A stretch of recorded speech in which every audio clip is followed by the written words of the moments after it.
Hello, my name's Keely Chambers and I'm part of the Kettering Community Midwives team. And this video is all about the second stage of labour. So this is where your cervix has thinned, opened fully, and now the baby can move down and out of the birth path.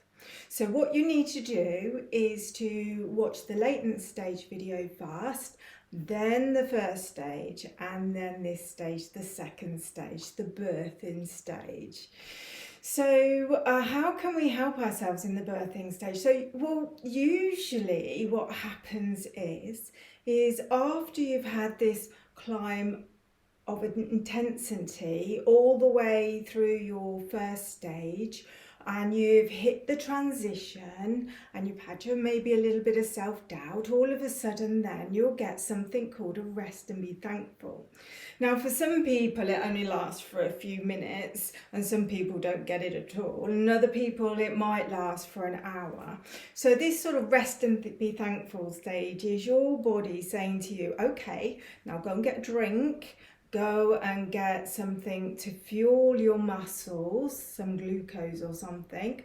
Maybe go for a walk to the toilet and make room in your pelvis, because as you can see with the pelvis, there's not a lot of room in that. So once you've got the baby's head in there, you don't want to have a big bladder sitting here or a full bowel. So usually what will happen is you will go to the toilet as your labour starts and empty your bowel.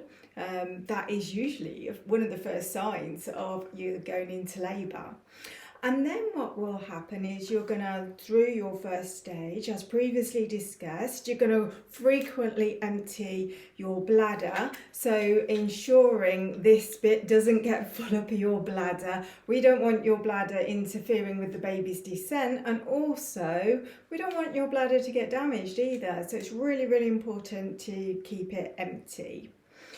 And everything is going to change once you're in the second stage. So you're going to make the most, if your surges, your contractions go off a little bit, then you're going to make the most of that. Like I say, fuel, drink, toilet, go for a little walk.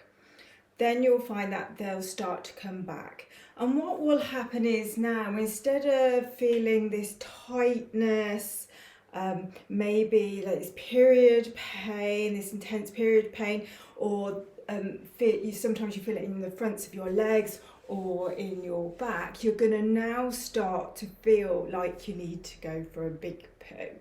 So you feel like you really need to empty your bowels.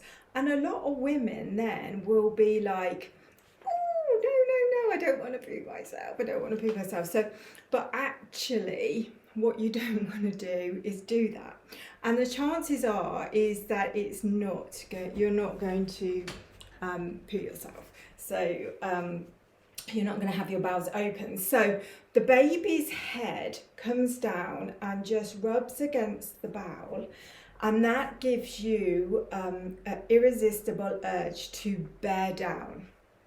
So once you get that, to start off with, you can just breathe through it and that's fine. But it does feel really odd, because it does feel like you need to empty your bowel, and the chances are you're not gonna, because the bowel has already been emptied through labour. But it does feel like that, and some people take a lot of convincing actually that it is actually baby's head.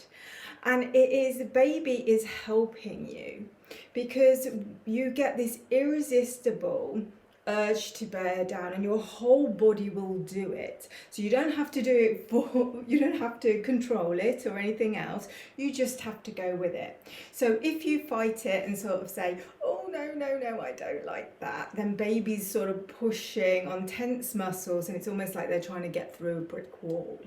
Whereas if you relax your face, relax your pelvic floor, then the muscles and tissues will just gently start to open. Each time you get a contraction now, the baby's going to move down, and then once it's gone, it will move back. And that is normal. And frequently you'll hear women saying, I couldn't do it, I was pushing and then the baby's just going back.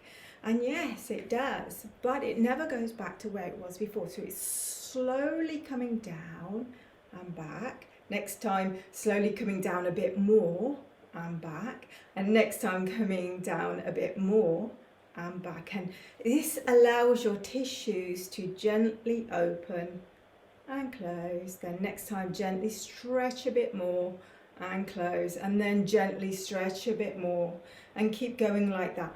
By doing it that way, you're less likely to get any damage.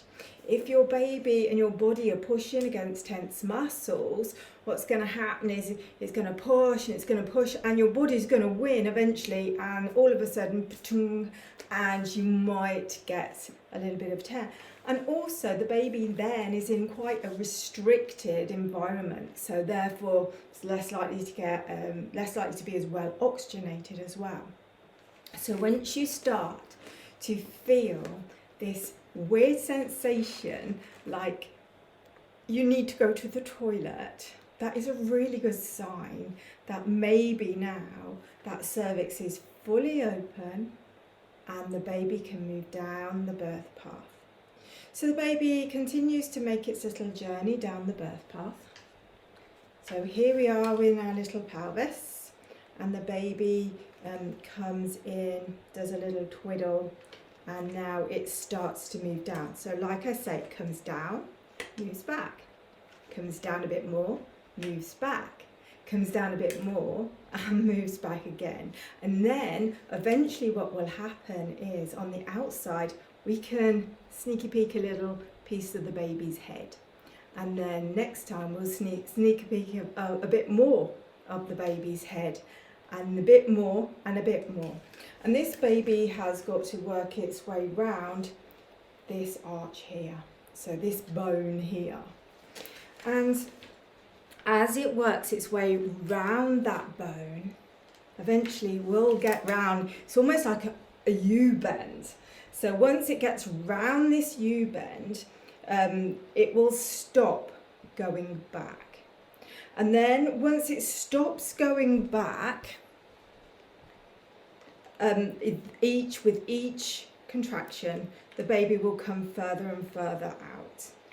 And then what sometimes you can feel is as this now, the opening to the outside world is starting to get so it's stretched at its fullest around the baby's head. Sometimes you can feel a little bit of a burning sensation.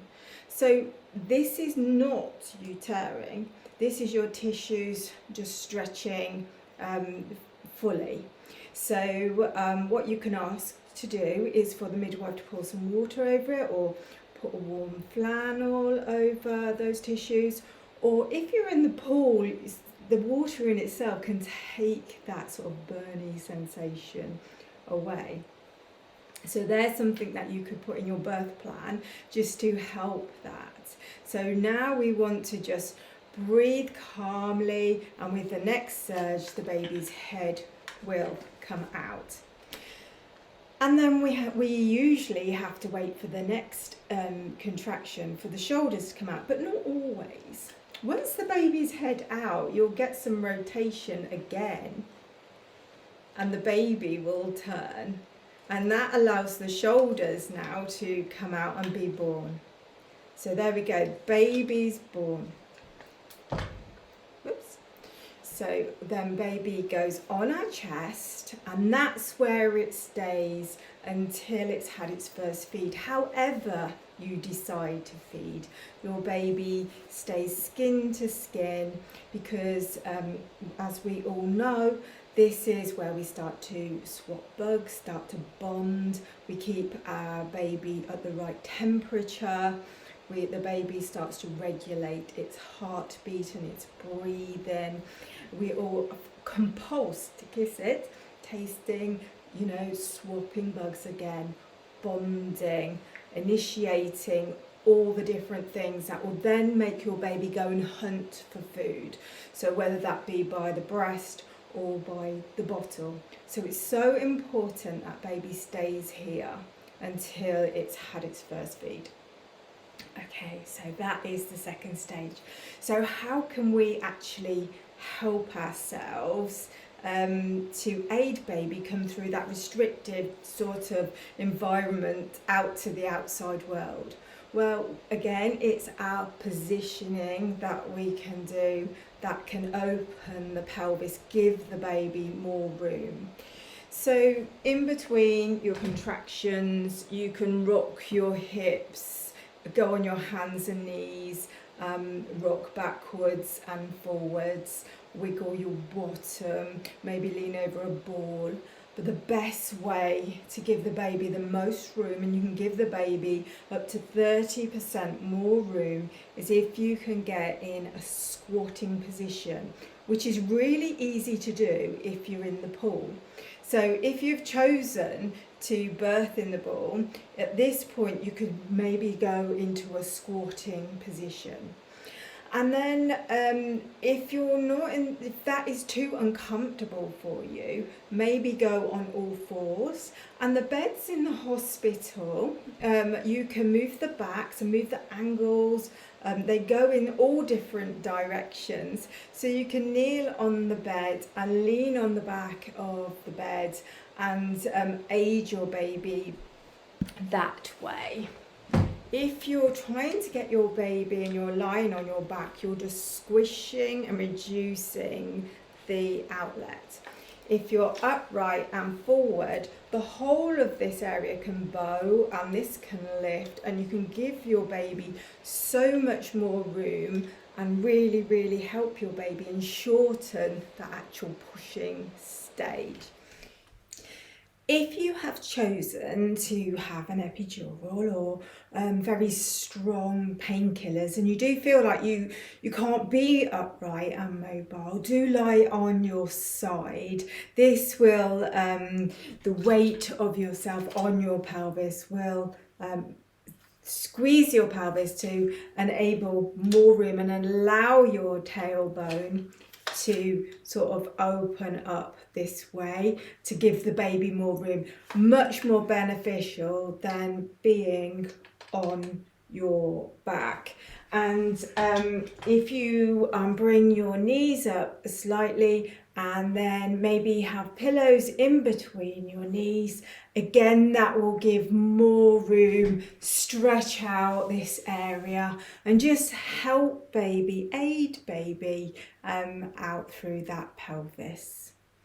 So when you push, we would say don't push until your body is actually pushing for you, and then there's no way you can resist it. You know, if you've got to push, you've got to push.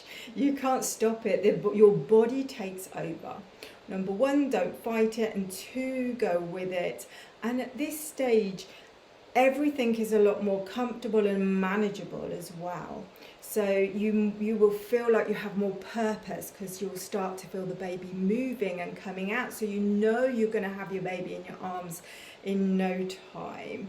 We do have a certain time sort of scale limit that we allow ladies to push before we then are advised to maybe get you checked over by a doctor or a midwife to ensure that everything is okay and that you just don't need a little helping hand to get the baby out that last bit. But again, it's all up to you. It's totally your choice. Think about the different positions that you can be in to help your baby, and keep yourself mobile and upright, and think about how can I make more room for my baby to allow my baby to come down and out. And then once your baby's on your chest, keep your baby there until it's had its first feed. Grandparents and partners have got plenty of time to cuddle their baby, and partners can cuddle you and baby while you can be a whole unit together and just enjoy that time. It's a very, very special time that you sort of don't get back. So it's very important to make the most of it. Well, I hope you found this video helpful, and you can always ask your midwife if you have any questions, and I'm sure they'll be able to help you.